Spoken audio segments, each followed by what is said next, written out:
খাসির পায়া রানবো রোজার মধ্যে। খাসির পায়াগুলো আমি ভালো করে ধুয়ে নিয়েছি, বেছে নিয়েছি, রোমবা চোম্বা যা আছে মানে পশম টসম যা ছিল আমি ভালো করে ওয়াশ করে নিয়েছি। হচ্ছে গিয়ে একটা একটা করে বেছে নিয়েছি। তারপরে যদি থেকে থাকে তারপরে হচ্ছে গিয়ে একটু পানি দিয়ে ধুয়ে নেব।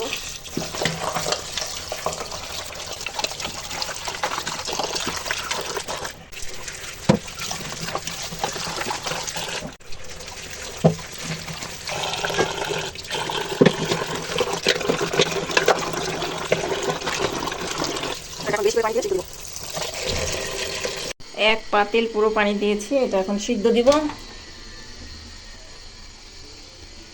সাথে একটু লবণ দিয়ে দিচ্ছি, দিব একটু হলুদ, সরি মরিচ, তারপরে দিব একটু হলুদ। আর নেহারি রান্নার সময় কিন্তু হলুদ মরিচের একটু পরিমাণটা কম লাগে, সেটা বুঝেই দিতে হবে। এখন দিয়েছি, পরে কিন্তু আবার যখন আমি কষাই নিব ওই সময় কিন্তু আবার একটু বেশি করে দিব, আবার একটু হলুদ মরিচ দিয়ে দিব। এর জন্য এখন একটু কম দিলাম, পরে যখন আবার কষিয়ে তারপরে রান্না করব তখন একটু একটু করে আবার দিব হলুদ মরিচ। তো এটা হতে থাক, আর সাথে একটা ঢাকনা দিয়ে দেব। যখন বলক চলে আসবে তখন আবার লো আঁচে করে দিব, যেন এটা ভালো করে সিদ্ধ হয়ে একদম ঝোলটা মাখো মাখো হয়।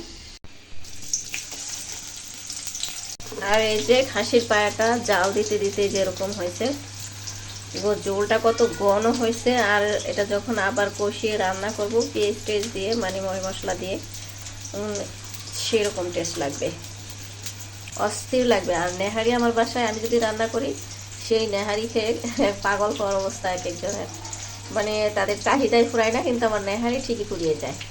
নেহারিতে কিন্তু আমি আগে লবণ হলুদ মরিচ এগুলো দিয়েছি একটু একটু করে, তো এখন একটু বুঝে শুনে আমার একটু হলুদ মরিচগুলো দিতে হবে, লবণ তো অল্প পরিমাণে লবণ দিলাম। পরে যদি লাগে তাহলে আমি টেস্ট করে আবার দিতে পারবো, কিন্তু বেশি হয়ে গেলে সেটা কিন্তু কমানো যায় না।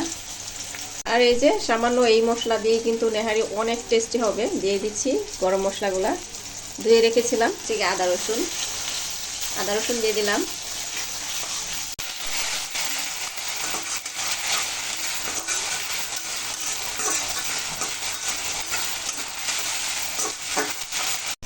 নেহারিতে কিন্তু হলুদ মরিচ বেশি দিলে ভালো লাগে না, তাই আগে কিন্তু হলুদ দিয়েছি মরিচ দিয়েছি, তাই আবার একটু দিচ্ছি।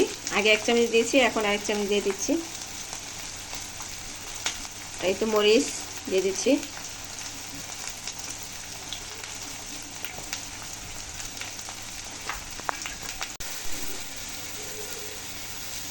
কষানো মশলার মধ্যে দিয়ে দিচ্ছি একটু পানি।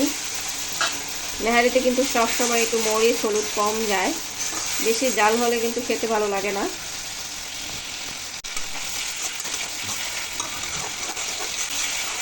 দিয়ে দিচ্ছি ভাজা জিরার গুঁড়া।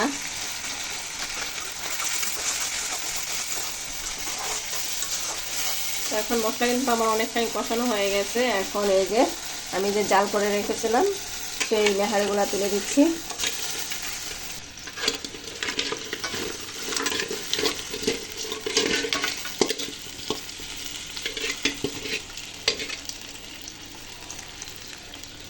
আর নেহারিগুলা জাল দিতে দিতে এত নরম হয়েছে যে এই যে দেখেন প্রত্যেকটা হাড্ডি কিন্তু ছুটে আসছে।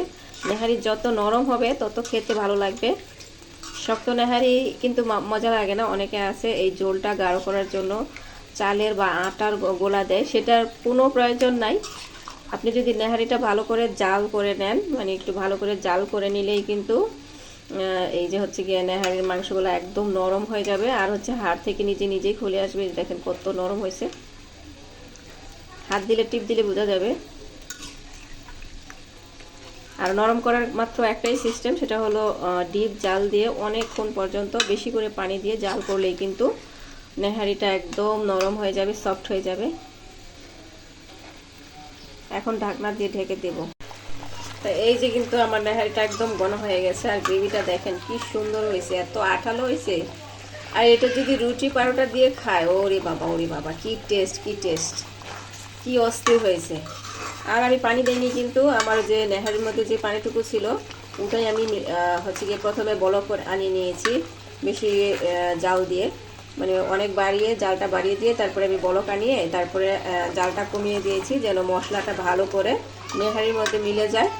তাই তো জাল কমিয়ে আমি ভালো করে রান্নাটাও শেষ করে নিয়েছি। দেখেন নেহারিটা কত টেস্টি আর ইয়ামি দেখা যাচ্ছে।